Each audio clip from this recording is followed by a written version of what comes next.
my slam time. Gonna bust up your behind. This is my slam time. Gonna mess up your whole mind. This is my slam time. Gonna bust up your behind. This is my slam time. Gonna mess up your whole mind.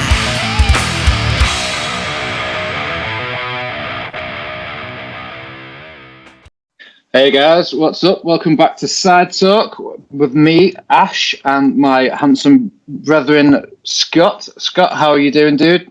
Yeah, absolutely, excellently. I'm doing very well. Good to see you again, and looking forward to talking about a couple of good shows we've watched recently. Indeed, yeah. So, yeah, well, hope everyone watching is doing well also. Yeah, I think we've kind of, we've almost scrapped doing the monthly thing. We're kind of going off the back of the shows that we've watched, really, which is good. It's going to benefit what we do because it's fresher in the memory, kind of thing. But anyway, before we get too much into the waffle, so yeah, 2 shows happened over last weekend. One of which was New Japan Sakura Genesis. So we're going to spend a little bit of time going through that before moving on to the other show, Winky Face. All will be revealed, I'm sure. It's in the title, so you know what it's going to be. It's in the graphics, in the description, you know. So yeah, I watched this Sunday morning, I think, and it was good. Didn't really have a lot of meat to the bones kind of thing. Like there was one big angle that we'll get to, but for the most part, it was just good wrestling matches, with not a lot of major kind of controversy or yeah. I don't know how you felt about it, dude, but yeah, it was just a show to me, unfortunately. Yeah. I think Sakura Genesis 2025 is just going to go down as a perfectly fine show. Started off very quietly, had a couple of picked up towards the end, and had some good matches. But I don't think it's going to go down as a classic, and it kind of highlights what we've been talking about over the last year or so doing this show of the worry that the roster's thinning, and Gato's booking, and the kind of are they putting the pushes on the right people and just the decisions being made. Some of them make us very happy, others have us kind of scratching our heads. And no doubt things are over with the crowd in attendance were very tuned into what was going on. But sometimes, as we'll probably talk about in the AEW show, sometimes for the benefit of long-time storytelling, you don't want to give everyone exactly what they want every time. Yeah, definitely.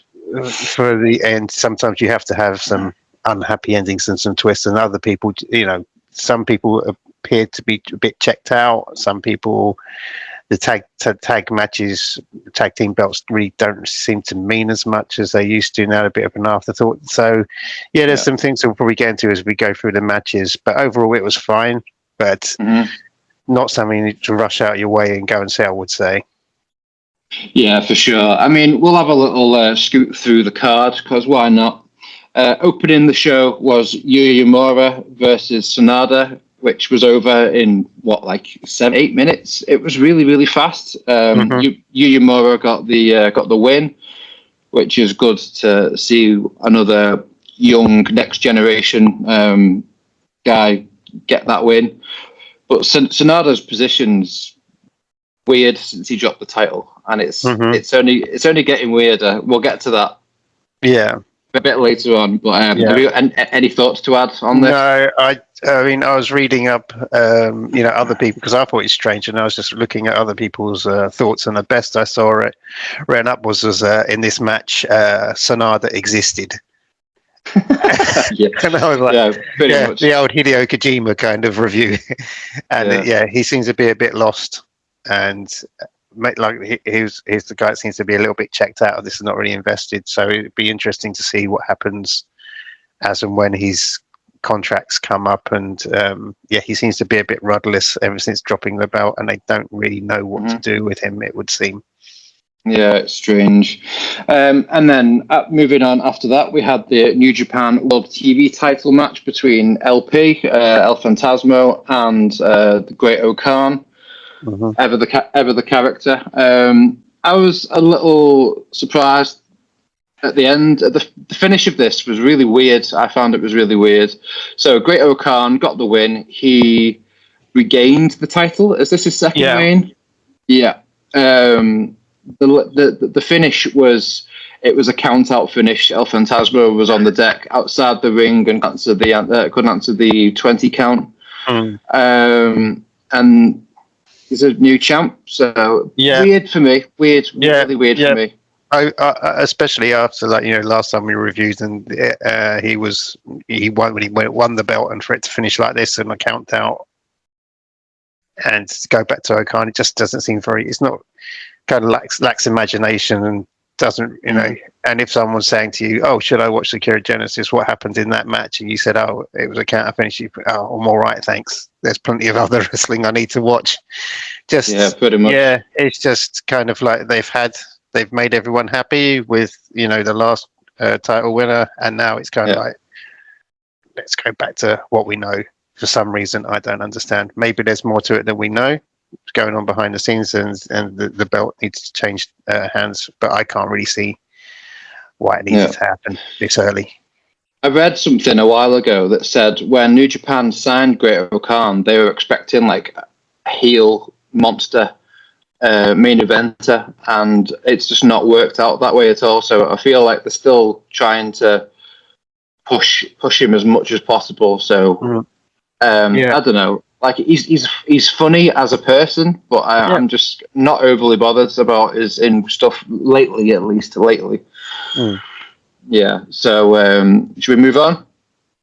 Yep. The next match was Hiroshi Tanahashi, President Tanahashi versus Shota Umino.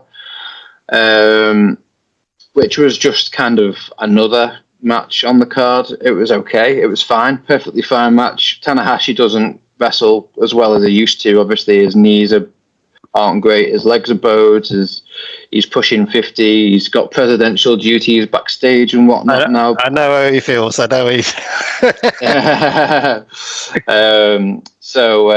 it felt kind of cool because I've always kind of looked at like Shota is the next gen Tanahashi, and I felt like Yota Tsuji is the next gen Nakamura, and Ren Narita is the next gen Shibata kind of thing. So it's kind of cool to see those two lock up and stuff. Umino seems to be acting rather conflicted, like there's a heel turn coming maybe. I'm not quite sure. Yeah. What do you think? It's a bit like kind of Wheeler Uteri, isn't it, at the minute?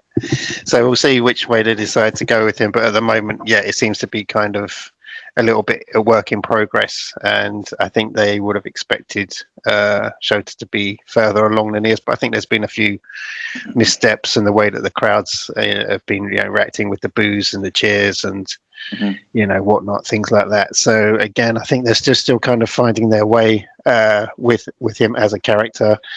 There was hope he would be more involved with like the Death Riders when they were doing crossover stuff. So maybe there'll be something coming up at Forbidden Door with him to further his character. But apart from shaving his head, I don't know really.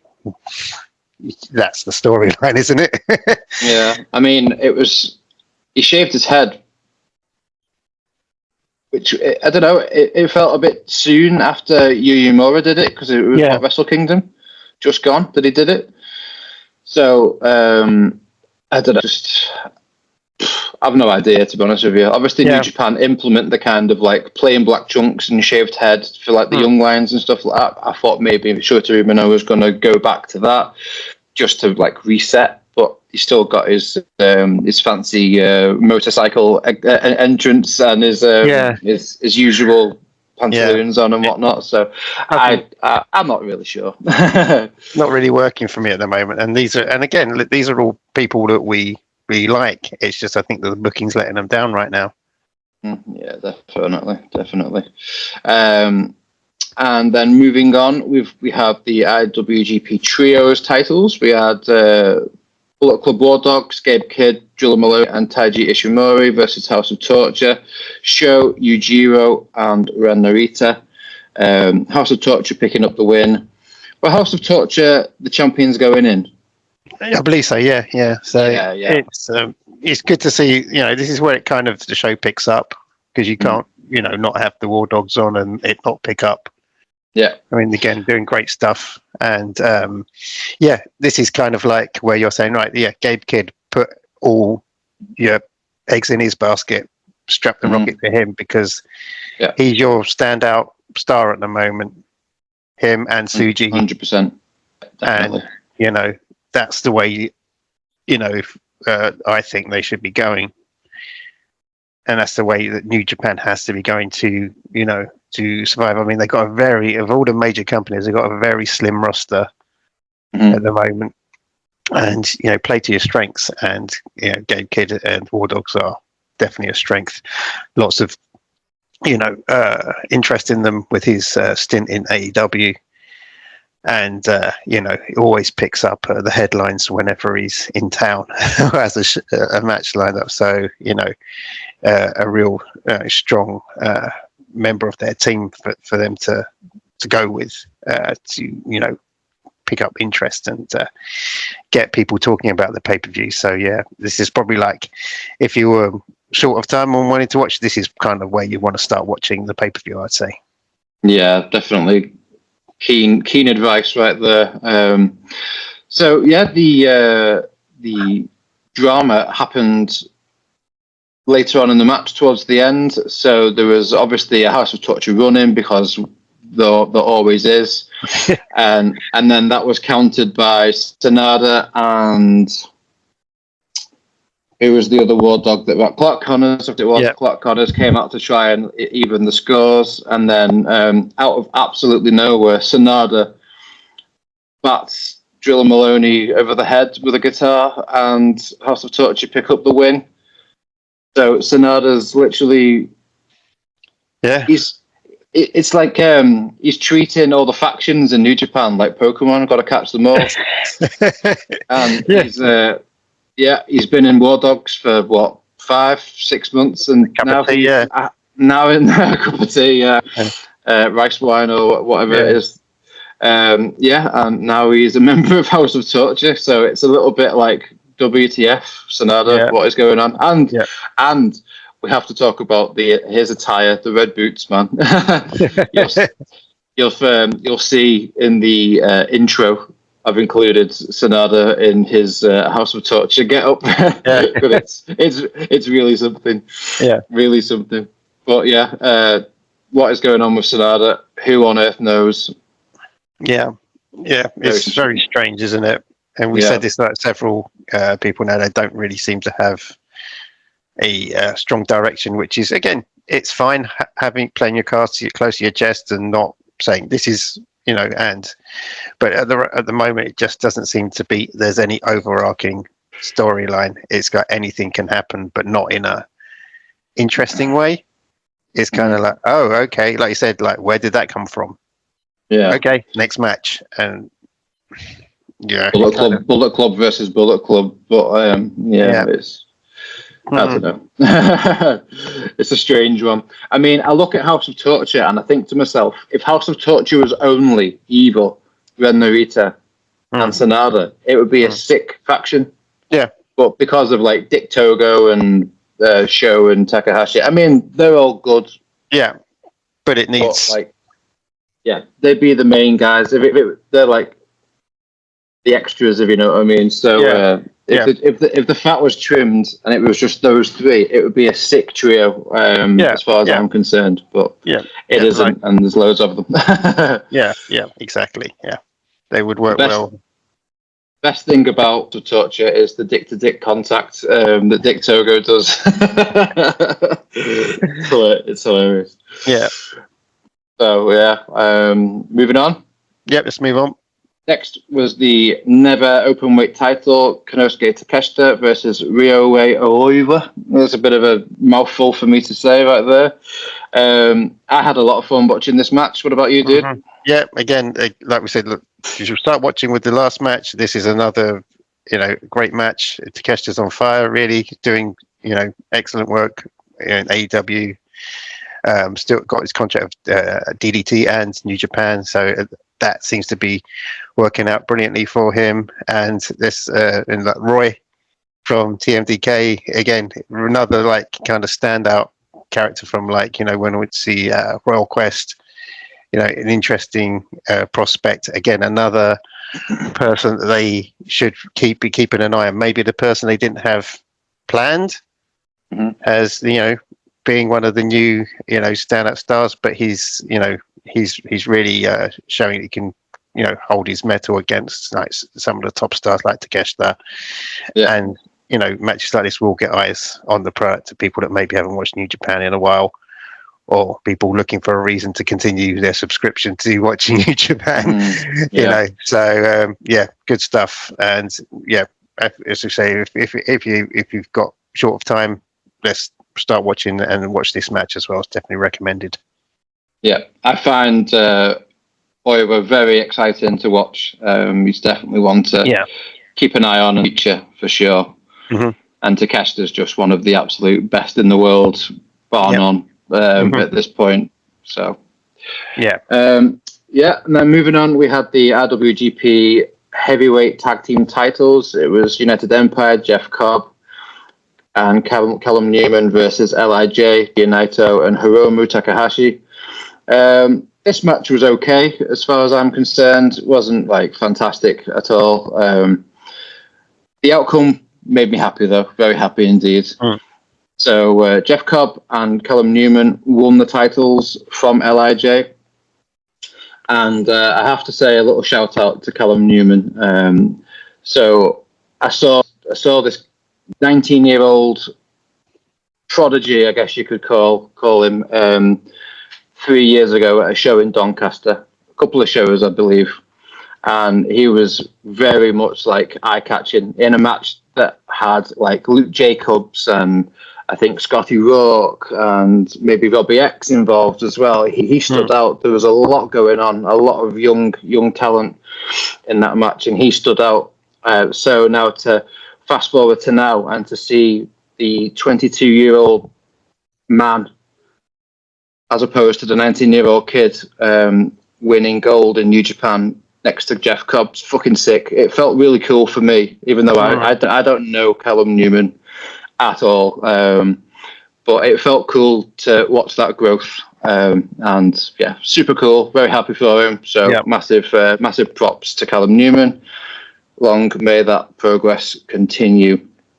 Let's hope they keep the belts for a good while, and let's hope they reinvest and start building up the tag division around these guys and give them a good reign, because they deserve it. Interesting that Cobb was rumoured to be joining WWE, and he jumped on the commentary and said, "I thought I was supposed to be gone." So again, weird, another interesting thing there. But they're going to be if they can keep the titles on them, build some good feuds. Things that lead into Forbidden Door, be very exciting to see them as the champs in London, especially for Callum to come back to the UK with some gold to defend against on an AEW pay-per-view would be excellent. And Jeff Cobb, again, someone that you can never have a bad match, So, but again, it's because the Bucks, then Hiromu and Tanahashi, they had the Naito had the belt, and then it seems to be every pay-per-view the belts change. So let's trust these guys with the belts for a bit, and hopefully they'll treat this as a bit of a reset, and we'll have and again it's a problem when you've got a very thin roster to have also a competitive tag league as well, but let's hope they can work it out. Yeah, for sure. So that moving on, we had the global title, which was Yota Tsuji versus Evil. There were some opening shenanigans, some counter shenanigans from the that you wouldn't expect, because Yota Tsuji's twin brother, who I didn't realize he had a twin brother, was the person that started the match. That Evil thought he was getting one over on, and then in slides actual Yota Tsuji, and I'm just like, what? I've seen double. I found that a really cool moment. They are literally twins, man. Yeah. Yota's a little bit more muscular, but yeah, they look completely identical, even the hair and the facial hair and everything. So that was cool. This was my match of the night, to be honest. I had a lot of fun with this one. Yeah, definitely. And this is like, we go back to what we were saying earlier with like Gabe Kidd. Tsuji's the other guy that they need to, these are their top two guys as far as I see, as in, exciting new prospects. Obviously, Zack Sabre Jr. is up there, and there's other names up there as well. But for talent that maybe people haven't heard about, that don't follow things as closely as maybe some do. And we kind of can get in a bubble saying, well, everyone knows about these people because we've seen them on the indies and we've followed them for years, and etc. But New Japan couldn't. These are people that are safe hands to take it onto the next chapter of once the old firms start retiring or hanging up the boots or wrestling less frequently. I think that these characters, especially Tsuji, is definitely someone's got the charisma and the presence, and he's basically a star that you don't have to try too hard with. He brings a lot of it himself, and I think he's given them what they were expecting when he went away on excursion to learn with Rev Pro, and he was always great at Rev Pro shows. You could always tell that he was going to go back and be an even bigger success when he went back to Japan, and he's doing that in spades. And more power to him. So definitely a good spokesperson and main character, if you like, for New Japan going ahead. Yeah, for sure. He's a future world champion. Said it before, I'll say it again times. So yeah, I'm a big fan of Tsuji. So then that takes us to the world title match, which was champion Hiroki Goto versus the winner of the New Japan Cup, which was David Finlay. I got to say I didn't really find myself very interested in this match, to be honest with you. I don't know about you, dude. Yeah, I like the story they're telling with Goto. He's obviously very popular choice with the crowds. But personally, I still have the belt on Zack. I think that ended way too quickly, but I see that the story that they want to tell, it was like, never give up on your dreams. One last chance, you can be a champion, just go for it. And it's very heartwarming, and obviously the crowd are massively into it. So it's selling tickets and it's giving the people what they want. And Finley's never really been my cup of tea as a wrestler. Nothing wrong with him. He's a fine, excellent wrestler, and he's got all the things that you need to be a success. Just sometimes you just don't gel or vibe, or they're not your cup of tea, and you kind of you can take them or leave them. So when they are in these pictures, and he wrestled an excellent match, and there's nothing I can fault him on. He's just not particularly doing anything that makes it, that gets me invested in his matches. And I don't know what it is, and it's probably just me. But that's unfortunately where we are. And sometimes you get that in wrestling where someone's in the main event or in a title picture, and they're just people that, for whatever reason, you can't say, well, I don't like them because X, Y, or Z. You just kind of okay, yeah. If lots of people like this guy, and that's fine. But for me, yeah, I'm like that. I'm like that with Finlay, but I'm also like that with Goto. I mean, I've watched New Japan for the past 4 or 5 years, something like that. So I've kind of missed the whole. I've gone back and watched an awful lot of the better known matches, but the whole Goto being the Neely man thing had passed me by up until recently. So in my experience, he's just been one half of Bishamon, who I've never been a massive fan of. Yeah. So for him to that's now the be danger, world isn't it? champion, Zack Sabre Jr., I'm not very turned on by it at all. Yeah. It's kind of similar to like the Cena storyline in WWE at the moment. It's like it's very nostalgia heavy, and obviously Cena's retiring this year. So you've kind of got that kind of nostalgia, and if you weren't watching like the Nearly Man times, or you say maybe you were a Laps fan during the Cena thing, it doesn't mean as much to you as someone who's been there watching it and following the story for like the last 10, 20 years, is it? So, you know, for the fans that are watching Goto's story from, you know, he almost did it, now he's done it, hey! But I don't know how many new, and again, it's not everything is about, you know, bringing new eyes to the thing, but it kind of like, you can tell the story and he's the champ now, and now it's like, okay, that's nice, but what next? What are we going to do next? Where's this going to go? Who's going to be the next champion? Obviously you've got an aging roster. We've mentioned a couple of people that have, like, you know, had to slow down, had to change their styles, and it's kind of like, when are the young guys going to be able to, you know, take the reins and run with it? And it's almost like, you know, obviously, you know, big respect, and these guys can carry on for as long as they wish to. But what's going to happen? So, you know, when you next time you go to a New Japan show, it feels like fresh and vital. You don't know what's going to happen, but that's not because we'll do it just because no one's expecting it.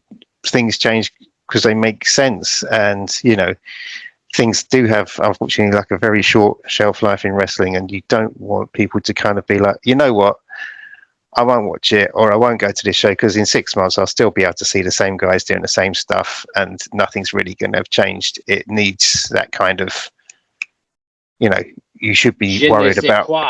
Yeah, you need to be. Yeah, you need to be like, what's going to happen if I don't watch this show? Am I missing out? And yeah, you know, there's always that argument with any you know, wrestling promotion. You don't have to necessarily maybe watch the weekly TV. You can just tune in, watch the pay-per-views, and catch up with the video packages if you wanted to.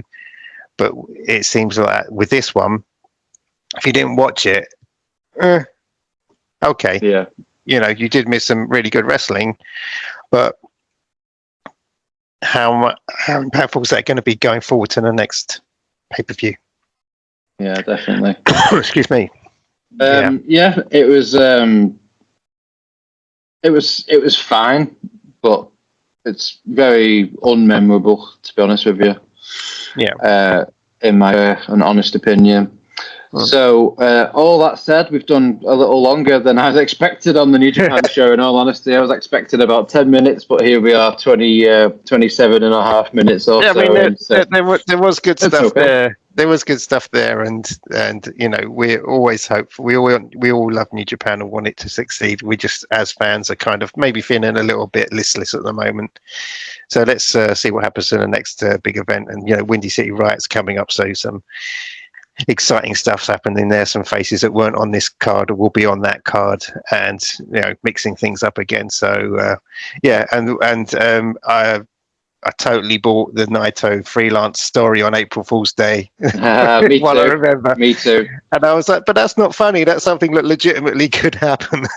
And I was like, oh, what's going on? So, to be fair, I read it on April 2nd, so yeah, it very much wasn't. But then the Japanese time difference is wild. difference caught me, and also it was, I read it on a site that reposted it and didn't mention it was reported on Tokyo Sports, and then everyone was like, well, if it's on Tokyo Sports, you should know. I was like, oh, okay, all right, I'm a dickhead, I missed it. It's all good, dude. We all have those moments where we get duped completely. Our senior Meltzer moments. Yeah, for sure.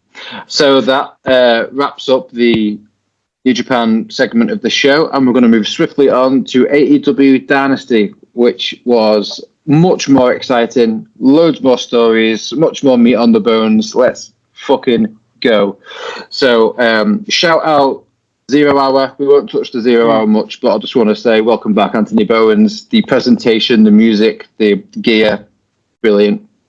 Yeah, I've been wondering when the trigger was going to get pulled, and it was on 0 Hour. So yeah, very happy to have him back. Massive pop, massive reaction for him.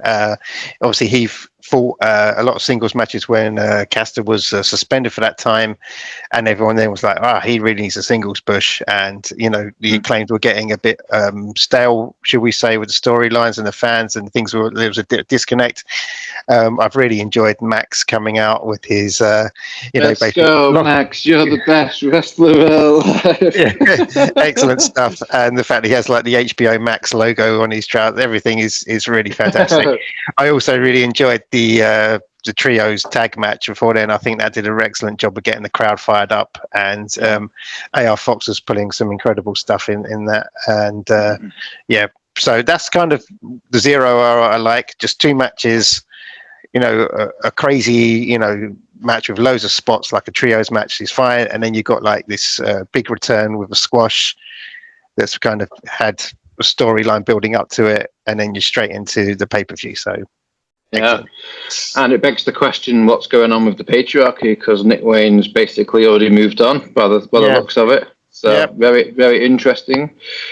Christian needs a friend. I wonder what's going to happen.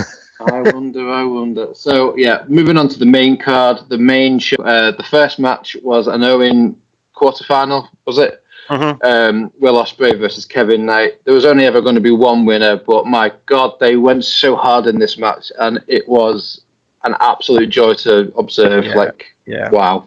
2 uber, super, incredibly talented dudes. Obviously, everybody knows Ospreay, but Kevin Knight I'm watching for the past couple of years, tagging with Kushida, or with the Motor City Machine Guns, or was it just Alex Shelley? I can't remember. But anyway, whatever order it is, this guy can go, and he's definitely very exciting. So yeah, this match was just like such a perfect AEW pay-per-view opener. So yeah, it's brilliant, and I think Kevin Knight has a deal with New Japan and with AEW. So excellent news. I think after that, Kevin Knight's everyone's new favorite wrestler if you didn't know him before, but like 2 years in the dojo, and you know, apparently he had tryouts for WWE who wanted to put him in developmental, and you know, to most sane people hearing that, you don't do 2 years in the New Japan dojo and then get put into developmental. That just doesn't happen. You go onto the main roster, you are that good, you can do that. And he proved in the match he had with Ospreay, he can absolutely open up a pay-per-view and absolutely tear the house down. It's going to get 5 stars. Not that that matters, but it was a great, and you know, it's the kind of match that you want to start. Even like someone who maybe is watching it, you know, isn't interested, but it's on the TV, will stop saying, "Wow, what are these guys doing?" And no, it's not everybody's cup of tea, but you know, I love this kind of stuff, and you know. He looked strong in defeat to Ospreay, and you know, it's didn't hurt him whatsoever. He's going to be a massive fan favorite in AEW, and really excited to see him there. So great signing, and he's, you know, going to get you know, go on to great stuff, and interesting to see where he'll land in Forbidden Door, seeing as he's with both companies. Really interesting. Yeah, there's a lot of grey area talent, isn't there, between one and the other? So Takeshita as well. Obviously Okada, Ospreay, Jay White, Juice Robinson. You know, there's so many that come over from New Japan. But anyway, moving swiftly on, we had the Hurt Syndicate defending the tag titles versus Big Bill and Brian Keith, who were the replacement opponents after the initial opponents were supposed to be the Murder Machines, but Brian Cage picked up a knee injury. Speedy recovery to Brian Cage. I thought they did a good job swerving towards the Learning Tree guys and setting it up and stuff.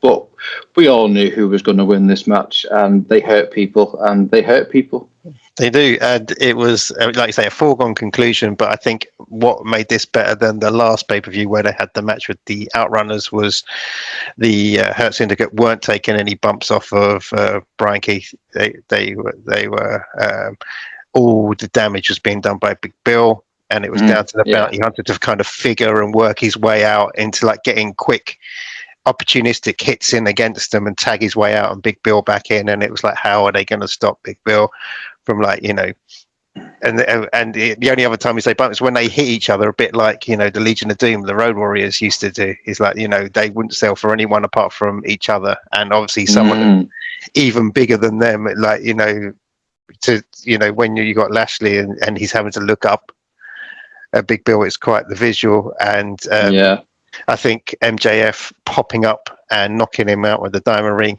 it was so quick, blink and you miss it, as they said. And the cameraman did miss it the first time, so they showed the replay, so they made the quick fix, and just the look on Max's face, and it gave me a real kind of nostalgia for like the early AEW, where he was that kind of like, you know, the shit kicking heel with the grin that was, you know, you can't trust him, but he'll help you out, but to what ends? And it's quite an interesting little wrinkle in that story.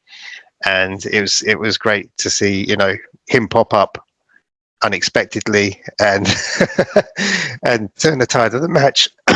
Excuse me. But yeah, good stuff. Yeah, for sure. Yeah, nothing really more to add to that, to be honest with you. They're definitely building towards a Big Bill face turn. And that's probably the right way to go, to be honest with you, because I think I'd rather see Brian Keith as a singles guy as well at this point, because, I don't know, it's just not really... I'm not vibing it too much, because he's being booked as the weaker. Yeah, he's kind of the comedy guy. Yeah, he is funny. Yeah. But I think he does the serious stuff. And there's a danger of him becoming like the Ortiz of this Jericho faction. Oh dear. Yeah. So then the next matchup was the Owen women's quarterfinal. Mercedes Moné versus Julia Hart. You want to take this one, dude? Yeah. Again, another strong showing for Mercedes. Another good pay-per-view match. She's winning the fans over just by putting in solid performance after solid performance. Again, another match you could argue suffers from being, you knew who was going to win.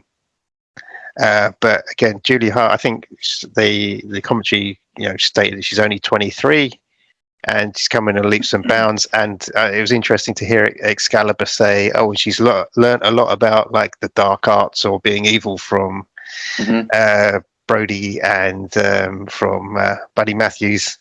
That's it. No one else. When Mercedes did the kind of Malachi Black crouch in front of her, it was like that was pretty cool. Like the cross-legged sitting for like, what you're going to do. I like the kind of Exorcist kind of thing they're going with Julia, where she can, like, you know, do moves where she's hanging upside down, or she's doing a Tajiri spider moves, and she did the octopus and stuff like that. These kind of like contorted, kind of like ring horror kind of elements to the presentation. But again, another good match, and it's going to be interesting. The Owen tournament's a strong start. Very much so. Yeah, both men and women's brackets. So much talent. It's ridiculous. Like, I was looking at it the other day, just laughing to myself, just like, that is obscene. Yeah, obscene amount of talent. But yeah, onto this match. The octopus hold and the Tajiri spider rope hold thing, I thought was brilliant additions. Really suited Julia's character. The crowd really wanted Julia as well, so she's got such a bright future. And very much happy with that one. Anything else to add? No, I think we're good for the next match. Oh, yes. And that was the Trios titles match. D-Riders, quoting Jay White, versus Rated FTR. The crowd absolutely hated Wheeler. It's so funny how he's the most booed one of all the Death Riders.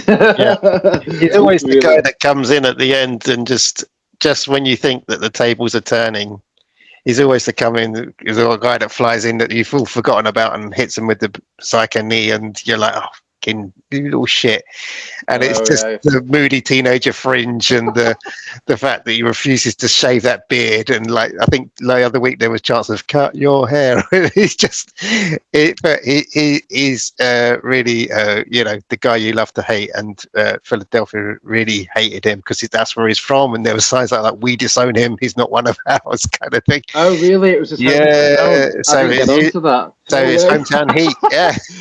That's amazing. Yeah, and so they're doing something right. That they're that hated right now. But yeah, and again, you kind of with the thought that it wasn't really likely that Swerve was going to take the belt at this stage off of Moxley, you're going to think that the henchmen were going to hold on to their belts. So this was kind of like, again, if you wanted to criticize this event, you could say that there was it was easy to telegraph the results, but but what they went with was the turn of FTR on Cope, and and just like that, FTR are interesting again. Literally, I've been saying for quite some time to yourself and a few other friends that FTR I've just been there for the past 18 months. They haven't really had anything like meaty to do all that much. So this heel turn is absolutely so needed, and I was begging for it, and then it happened, and I was just like, "Yes, get in, smash him again!" Absolutely brilliant. I was so into like, wow, so Dax's turn, so what about Cash? What's going on here? Because he was just like, what are you doing, dude? Yeah. And then suddenly it was just like Big Rig or whatever the move's called now. I can't remember. Shatter Machine. That's the fella, yeah. And that was done really well. Like he pulled him towards him to help him up, and then before you know it, he's up and he's down, and then the two concertos, and then Cash Wheel up the neck brace on and was like, ooh, and then he was on the stretcher outside the ring, like pretending, and Dax is giving him instantly becoming more dislikable than Dax just by doing that one piece of healery. Fantastic. A heel FTR is way more interesting a proposition to me than a face FTR. And like Christian, he's having troubles with his faction. Cope's having troubles with his faction. Could we see them get together to take on FTR at some point? Yeah, as emojis. Yeah, watch this space and whatnot. Yeah. So I'm curious how they're going to like pivot from Christian basically being an abrasive arsehole for the past two years to being a face again. Anyway, it's going to be a very difficult path to take because he's been one of the worst people ever. And I think what they've got going for them is just the will of the people that they want to see it. So even though I think every time Christian works a storyline or an angle, he's so good at making it make sense and being believable that it will work. I think it will be helped massively over the line by the fact that everyone just wants to see it. So I think we hopefully if they do that, but sometimes we get to this place with AEW go, here you go, it's an open goal, just do this, and then they go nah, or someone gets injured and we're like the injury thing is definitely relevant for sure, but I feel like they're building very, very clearly towards All In, and you can already kind of see what the cog's going to be for All In. Well, I'm predicting it in my own mind, and that is, it's going to be Cope and Christian versus FTR. That's going to be one of the matches. Yeah. So, I'm down for that. I'm so down for that. And that's a match that's going to sell tickets to people that are AEW fans and people that are wrestling fans, because they've got a massive fan base in and outside of the the people that are. You can just say we're putting on an AEW show and people will buy tickets. The people that are waiting to see who's going to be announced will buy. This will move the needle into them making that purchase, I think. Yeah, for sure. And then moving on, we had the Women's Championship match, Toni Storm versus Megan Bayne, which I thought was excellent, to be honest with you. Absolutely excellent. The attires for the two ladies, Storm's entrance was great. Mm-hmm. Bayne looking like an absolute monster.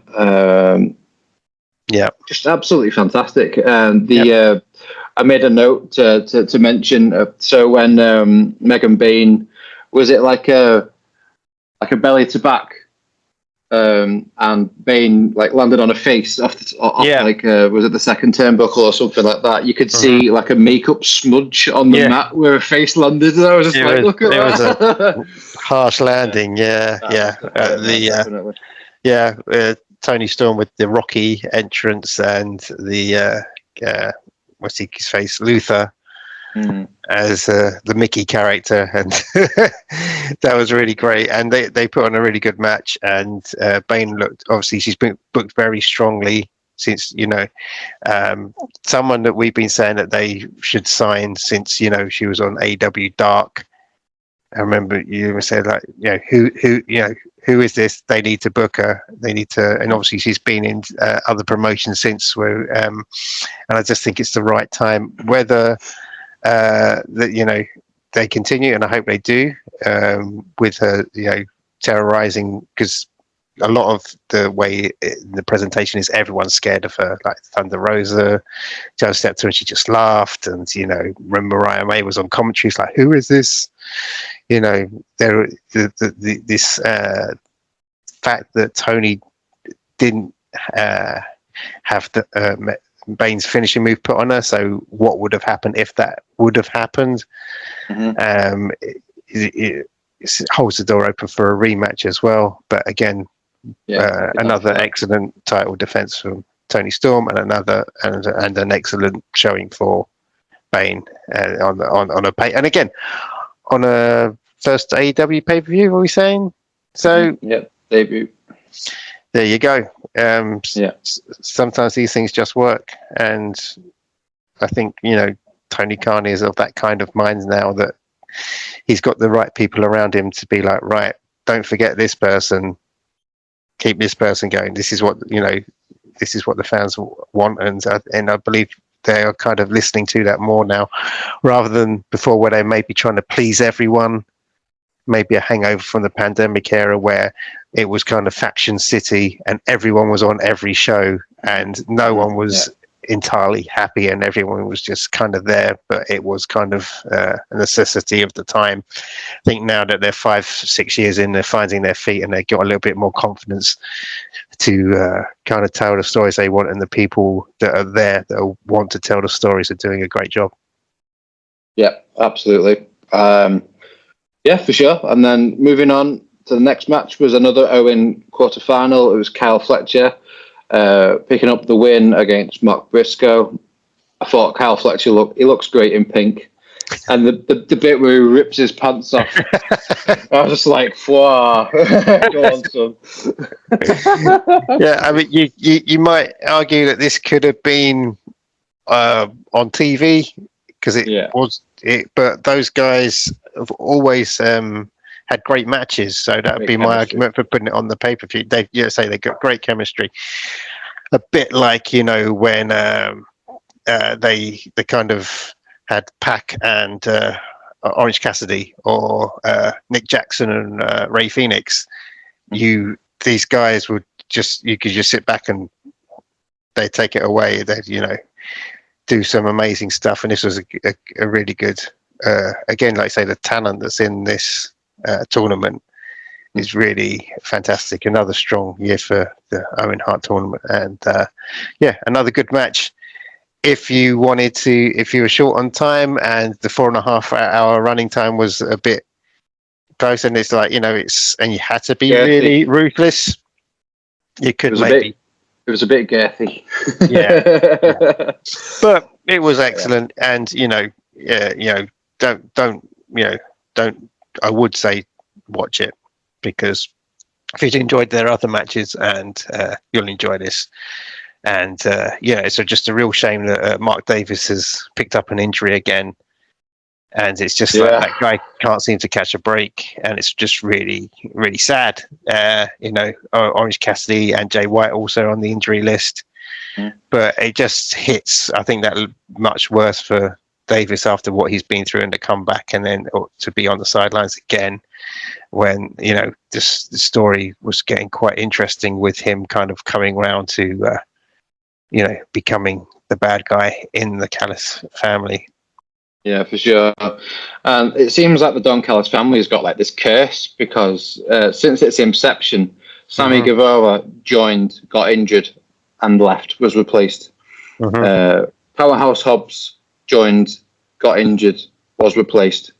Trent Beretta was joined, then got injured, hasn't been replaced. Or has he? Because Davis has joined since. Yeah, so possibly.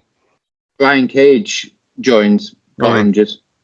And now Mark Davis has joined and got injured. So it's just absolutely just dire luck. But still probably my favourite faction. To be honest with you. It's Carl Fletcher as Takeshita, and it's Don Callis. They're brilliant together. And the machines when they're firing, of course. So So I must say that the Carl Fletcher's turnbuckle brainbuster, fucking hell, man, it gets me every time. It's like, how is that guy not dead? And that's the thing, is like when you're seeing things like that, you can't really say, well, I'd cut that from watching it, because that's again, it's a big running length. But those guys really. Did put on another outstanding match, and it's like I say, those guys work together so well, great chemistry. Yeah, for sure. So then moving on to the next match was Chris Jericho defending his ROH World title versus Bandido. Do you want to take this one, dude? Yeah, it's been had a bit of a build up for since the last pay-per-view, and over the few weeks where Ring of Honor champion Chris Jericho has been goading Bandido and his family.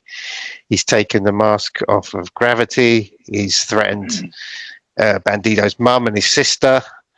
It was a title versus mask match. It was again, Bandido's strength is incredible. When he held Jericho up for I think a minute. It was a full minute. Yeah, it was insane. He's just insane. And again, another guy dealing with injury, and he's come back from injury. He came back, he knocked himself out by going full pelt in the Ring of Honor show. So now he's back from that concussion. So this is one of the matches where I was hoping, this is where we need to see a title change. And when Jericho got the baseball bat, knocked out Bandido, everyone was like, here we go again. But thanks to Bandido's mum, she calls Aubrey over, and they have to restart the match. So we go from Bandido having to lose his mask and his honor to getting the win over Jericho, his new Ring of Honor champion. He ran over to the Spanish announce table afterwards, and he was like full of emotion, and it was really good to see Gravity there. His mum, God bless her, Bandido's mum, what a character. And it was just a really well told little story. And Jericho was again great in defeat, looking like a piece of crap. Like, what have I done? What have I lost? What do I do now? He's been really hard on the people in his faction, and now he's got nothing. Again, never count Jericho out. Always entertaining. Always like good fun. Put on a good match. Didn't make any mistakes or errors. Just did his part brilliantly. And but you're still here. Jericho never puts anyone over. Jericho's washed. Jericho's done. But I really enjoyed this. I thought this was a great little story for him, and I think he's going to get his comeuppance soon with Big Bill and the Faith. For sure. happening, definitely. So I found it really interesting during this match because the commentary started talking about sports entertainment. They mentioned it like purposefully. It felt like 2 or 3, 4 times, and that ending to me, that screwy ending, was so sports entertainment. So I felt like they were like foreshadowing, in a sense, by mentioning it on commentary, which was quite cool. So yeah, cool stuff. Very happy for Bandido. Very weird, screwy finish. There was a bit where Schiavone said 21 plex, but his voice crackled, so he went 21 plex, which I thought was absolutely hysterical because I stayed up to watch this live. So whatever it was, 3 a.m. or what, I needed that. I needed that laugh, and I was laughing. I was laughing. It was good. And I think now we've got Bandido and Commander as champs in Ring of Honor. So Lucha's representing in Ring of Honor. Good to see. Definitely, yeah. And that takes us on to the TNT title match. Daniel Garcia defending against Adam Cole. It was a good match. But the result that we hoped for, or at least I hoped for, and I'm very happy to say that Adam Cole has won the TNT title, his first singles gold or any gold in AEW.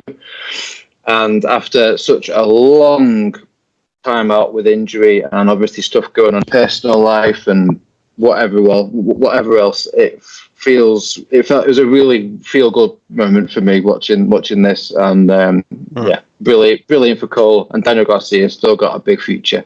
Good match. Excellent. Exactly everything you just said there. For the things that Cole's been through to get back and to now be the TNT champion. I was thinking, with the they have the custom belts. You've now got the TNT belt with the guy who has bombs. So he's thinking he customized just like a strap of like dynamite sticks and bombs on his belt. But Crash Bandicoot. Exactly. Because he came out in the Witcher gear as well, so we know he likes to cosplay and whatnot. But Daniel Garcia, I thought, has been really, really good since he started in AEW. I'm hoping that, like FTR, he might go on a bit of a tear as like a bit of a heel, maybe because he was still doing the dance moves and having fun. And I like the kind of Red Death kind of Daniel Garcia, the guy that cinches the lock in and then pulls it back and then doesn't let go, and his eyes are popping out his head, and he's just like straight out to the back after he's all business. So maybe we'll start seeing him booked in some like squash matches against some local talent, and this see like a changing character, like a more serious side to him now. He's tasted like defeat, and I've liked the matches he's had with Adam Cole. I thought like the time limit draw where he was about to hit him with the boom and then just fell to the ground, and the way they were kind of like targeting legs, and it was all it told a story. I think the thing it might have suffered was it was quite long into the event, and everyone by that time was maybe in the crowd a little like flagging a little bit and waiting for Kenny, and it was a shame because I think any other time or on any other show, the crowd would have been like a little bit louder. I mean, they were still good and they were still into it, but it's just kind of like one of the things that hits you when you're in a 4.5, 5 hour show. But well done to Adam Cole and TNT belt. Good stuff. Yeah, good stuff. And that brought us on to my personal match of the night. My mind was blown during this match. It was just incredible. So it was the Kenny Omega defending his international title versus Speedball Mike Bailey, who was making his pay-per-view debut, and Ricochet. This, for me, was the most quintessential AEW match. It was just absolutely amazing. Like I was sat there jumping up and down. I was stood up. I was pacing. I'm just like head in hands. I'm just like, I can't believe it. Like 30 plus minutes. It was absolute chef's kiss. It was fucking fantastic. I loved it. And like, I have to say, Ricochet is on the run of his career. To be honest with you, being a heel, he's having so much fun. You can see it. He's having so much fun. He led. He was the. Not that the match really needed it, because Speedball and Kenny are both amazing, but I felt like Ricochet was the glue that held this match together. For lack of a better phrase, he led the whole thing. Everything basically involved him, and it was brilliant. The bald spot, the getting on the headset and Speedball hoofing it off his face and stuff like that. It was just absolutely fucking brilliant. Absolutely brilliant. One of the best matches this year, you'll see. Without fail. Yeah, absolutely fantastic. Everyone, you knew the characters, they all worked very well. When Speedball kicked the headset off his face and picked it up and apologised, I'm really sorry for that. He really needed to be quiet. The most Speedball thing ever. Speedball doing the Karate Kid spot as well. There's so much in there, and like you say, it's like obviously Kenny retained. Everyone's excited because Speedball's new kid on the block, but like you say, Ricochet, I think maybe the unsung hero of that match, and very selfless in what he did. But again, I think when they, like you say, the quintessential AEW three-way match, if you look back to is it Kenny and Pac and Cassidy had that great match on the pay-per-view many moons ago, and this is like going to be up there, I think, with one of the when they're showing highlight reels for years to come. So really good stuff. Again, another match where you could argue which way it was going to go, but you wouldn't have been able to. It didn't matter. It was all about the spectacle and what those guys can do, and it was an excellent showcase for all their talents. And I'd agree. It's probably my favourite match of the pay-per-view as well. Yeah, 2 times fresh. And that takes us on to the main event, which came a solid 4 hours into the show. 5 hours if you included in the pre-show. So it was long. It was a long night. It was John Moxley defending his world title versus Swerve Strickland.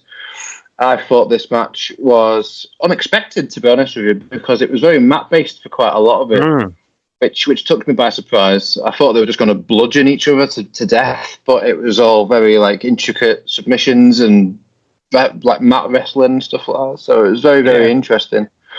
But obviously, it all led to what was going to happen at the end. The match was good, but the ending was just properly, mind-blowing for some, massively underwhelming / groan-worthy for others, according to what I've seen on the internet. But for me, I leapt up and put my arms in the air, just like, yes! Boys! Because the young Bucks, the lights go out, and then when they come back on, the Young Bucks have returned, and they have Swerve Strickland within their grasp, and they deliver an EVP trigger, which then leads to Moxley retaining the World Championship. So it was very what the hell's going on type of deal. But it kind of leads into a theory that I've had for a little while. So the last time we saw the Bucks, they were destroying paperwork, basically, and in a hurry to leave. So I've always had this theory that they are connected to the Death Riders because they were doing this AEW takeover type of thing, didn't they? They were anti Tony Khan and all this kind of stuff. That kind of simmered down quite quickly. But then the Death Riders came along, so I've always kind of wondered if they hired the Death Riders, but then maybe something to the effect of once they'd realised that the Death Riders cannot be controlled and they are too powerful, they thought, they were going to get the hell out of there. But that's just Yeah. a theory, and it doesn't really lean. I was expecting them to come back as like a face team to take on the Death Riders, but then for them to come back as heels and help them win, it really took me by surprise. So I'm not so sure where my theory stands. But anyway, what I'm trying to allude to is that they've been connected from the very start. So it definitely seems that way. So we'll have to find out where we're heading in the very near future, because it was definitely a hot angle for sure. Love the books. Happy they're back. I'm waffling. Sorry, dude. No, not at all. Please No, talk. it was. They say it was unexpected. You also have to add in the mix. Hangman Page came to the ring at one point, and it looked like who he was sizing up. He was going to give the buckshot lariat to.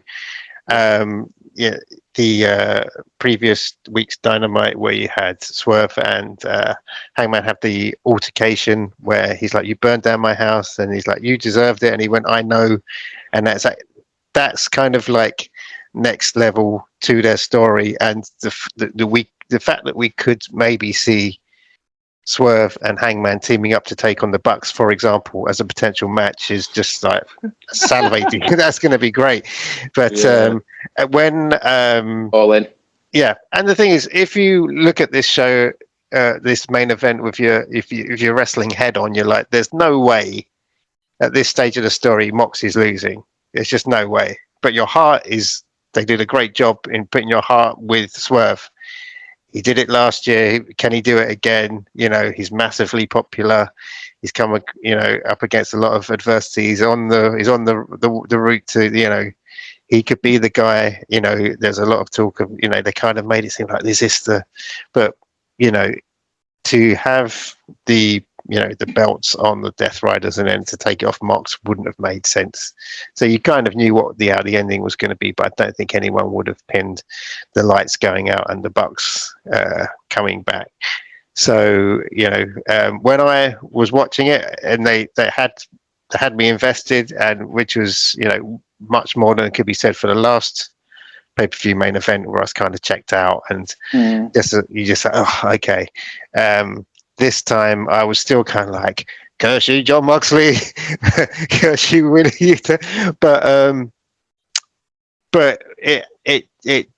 the story got me the way they wanted me to react to that story. You know, at the end of, you know, Avengers Infinity War, you're not supposed to be happy. At the end of Empire Strikes Back, you're not supposed to be happy. The bad guys have won again, which is, you know, the darkest night before the dawn kind of storytelling. So if you know, in the future when the bad guys do get the comeuppance, it's going to be that much sweeter. But they really had to kind of get the Bucks back in.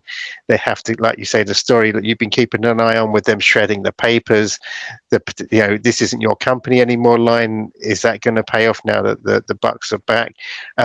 Jack Perry, maybe he's going to be back soon because he's been suspiciously quiet. You know, there's a lot that needed to be resolved, and obviously the person that isn't back on our screens yet, the guy that, you know, Bryan Danielson, the guy that they took out, did the Bucks have something to do with that? You know, there's a lot you can flesh out that has been missing from this storyline since they took out Danielson, which is kind of where it's kind of been in this, you know, kind of like lost some people, you know, and this is going to be, you know, if you're going to put two people in to reignite this story and get people talking about it before All In, and, you know, are we going to see Danielson back to reclaim his belt at All In? Because that's going to sell a lot of tickets. Yeah, that's the match I expect to happen. Danielson, Moxley, All In. And like you said, Hangman and Swerve versus the Bucks could be on the cards. Yeah. And are we due Blood and Guts or what's the other thing they do? The Stadium Stampede. You know, there's you know, there seems to be factions are and alliances are like reforming in pretty much, I think, like the way they'd intended. Eddie Kingston hopefully back any day now before All In. So if anyone's gonna want to call Moxley out on his shit, it's going to be Eddie. Yeah, definitely. Yeah, it kind of left us in this kind of okay, you might have been disappointed or angry that he retained, but thinking about it from a story point, it makes logical sense. And it's like, yeah, I've seen lots of overreactions, which are kind of like, yeah, that's some bad takes, but I can understand because we've been there where things have happened for the benefit of the story, and which makes sense, but aren't the results that we would have liked to have seen. But if you give this what we want, then it doesn't really serve the story to be as good as it possibly can be. And with saying that storylines always work out in AEW, but if anyone's got a long-term story and or can course correct and fix it and come to a resolution, it's the Bucks, it's Hangman Page, it's John Moxley, the people who are like the working parts of this story. I've got faith in being able to tell a good story, and the way that they kind of weaving in the Swerve Hangman rivalry. Yeah, good stuff. Looking forward to seeing what happens. For sure, yeah, and it gave us a big dramatic headline finish as well, leading out of it, and I can't wait to hear what the Bucks have got to say and what's going to happen and stuff like that. So it's what you want. I mean, all press is good press, kind of thing. But obviously, a lot of people dislike the Bucks for one reason or other. I absolutely adore them.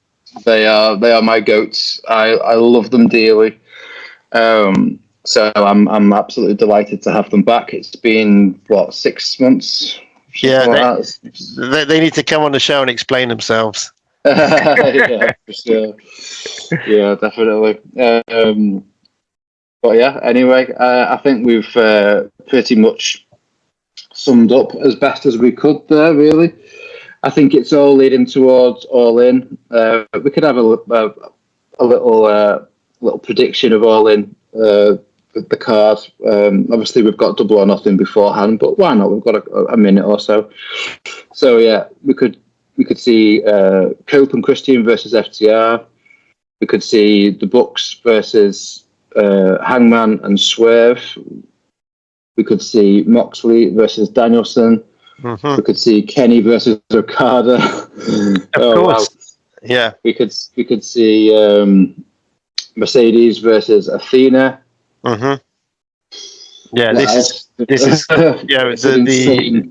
as touch wood, everyone stays injury free and they can tell the stories they want to tell. This has got the potential to be the biggest pay-per-view in their history, and I think the American market is very lucky to have another big stadium show in summer. I mean, we've been to the previous 2 All-Ins at Wembley and would recommend it to anyone.